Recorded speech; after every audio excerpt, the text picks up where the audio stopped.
PTV vice के देखने वालों को अस्सलाम वालेकुम। नाज़रीन, बहुत खूब, बहुत उम्दा एपिसोड 78 एक्शन से भरपूर थी। इसके बारे में हमने जो कुछ भी बताया था वो 70% सही साबित हुआ। हमने कहा था उस्मान बे की फांसी की हाथों या सुल्तान मसूद रोकेगा। ऐसा ही हमने एपिसोड में देखा। सुल्तान मसूद के फरमान पर फांसी को रोक दिया गया और इसमें कॉनर का भी हाथ था। कॉनर के बारे में हमने बताया था कि आने वाली एपिसोड में उस्मान बे का साथ देते हुए नजर आएगा। यकीनन ये अब उस्मान बे का साथ देते हुए नजर आएगा। नाज़रीन, इसके अलावा 79 का ट्रेलर भी एक्शन से भरपूर था, जिसे देखने के बाद एपिसोड का इंतजार करना बहुत मुश्किल हो चुका है। ट्रेलर में बहुत कुछ ऐसा दिखाया गया जिस पर यकीन करना बहुत मुश्किल है। मालन को कबीले से निकाल दिया गया, सलजान के ऊपर हमला हुआ, जिसे देखने के बाद यकीन करना बहुत मुश्किल हो चुका है। और इसके अलावा उस्मान बे की गर्दन गिहातू के हाथ में है और इसके अलावा निकोला की तलवार के नीचे तुरगत। नाज़रीन, ये सब कुछ देखने के बाद हम कैसे आने वाली एपिसोड का इंतजार करेंगे वो हमें ही पता है। अभी हम बात करेंगे उस्मान बे के सिपाहियों के बारे में। क्या इनको बचा लिया गया है? क्योंकि हमने इनके पास तुरगत को देखा जो कि सिपाहियों के साथ मशक कर रहा है। क्या तुरगत सिपाहियों को बचा चुका है? इसके ऊपर बात करेंगे। और इसके अलावा उस्मान बे के बारे में बात करेंगे। क्या गिहातू उस्मान को शहीद करेगा और उस्मान बे को कौन बचा सकता है? आज हम इसी के ऊपर बात करेंगे। लिहाजा वीडियो को आखिर तक देखिएगा और हमारे चैनल को सब्सक्राइब करके साथ में लगे हुए बेल आइकन को भी ऑन कीजिए ताकि आप लोगों को हमारी हर एक वीडियो का नोटिफिकेशन मिल सके। नाज़रीन, ट्रेलर में तो बहुत कुछ दिखाया गया, लेकिन अभी हम उस्मान बे और उसके सिपाहियों की बात करेंगे और दूसरों के ऊपर हम आने वाली वीडियो में बात करेंगे।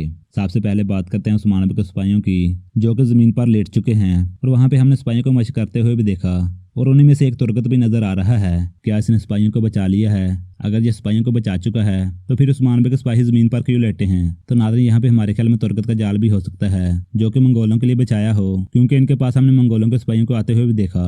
यकीनन ये हमारे ख्याल में जाल होगा जो कि तुरगत बे बिछाएंगे। आप यहाँ पे ये पूछेंगे अगर तुरगत ने उस्मान बे के सिपाहियों को बचा लिया है तो उस्मान बे को क्यों नहीं? तो नाज़रीन, हमारे ख्याल में उस्मान बे को गिहातू ले गया होगा और उस्मान बे के सिपाहियों को गिहातू अपने कमांडर के सुपुर्द कर गया होगा, लेकिन तुरगत ने गिहातू के कमांडर पर हमला करने के बाद उस्मान बे के सिपाहियों को बचा लिया होगा।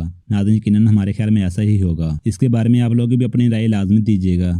अगर बात करें उस्मान बे की, क्या गिहातू उस्मान को शहीद करेगा? तो नाज़रीन, बिल्कुल नहीं, गिहातू उस्मान को शहीद नहीं करेगा। अलबत्ता गिहातू जीत बहुत देगा।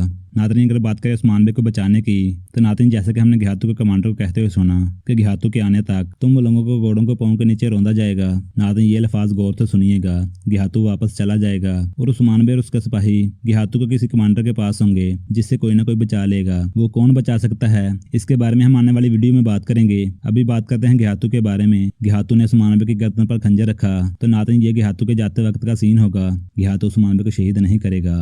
गिहातू उस्मान को अपने कमांडर के हवाले करेगा और खुद चला जाएगा। यहाँ से उस्मान बे कैसे बचेंगे ये जानने के लिए चैनल को सब्सक्राइब कर लें और साथ में लगे बेल आइकन को भी ऑन कर लें ताकि हम जब भी वीडियो अपलोड करें आपको नोटिफिकेशन मिल सके। नाज़रीन, चलते हैं फिर इंशाल्लाह नई वीडियो लेके आएंगे। अस्सलाम वालेकुम।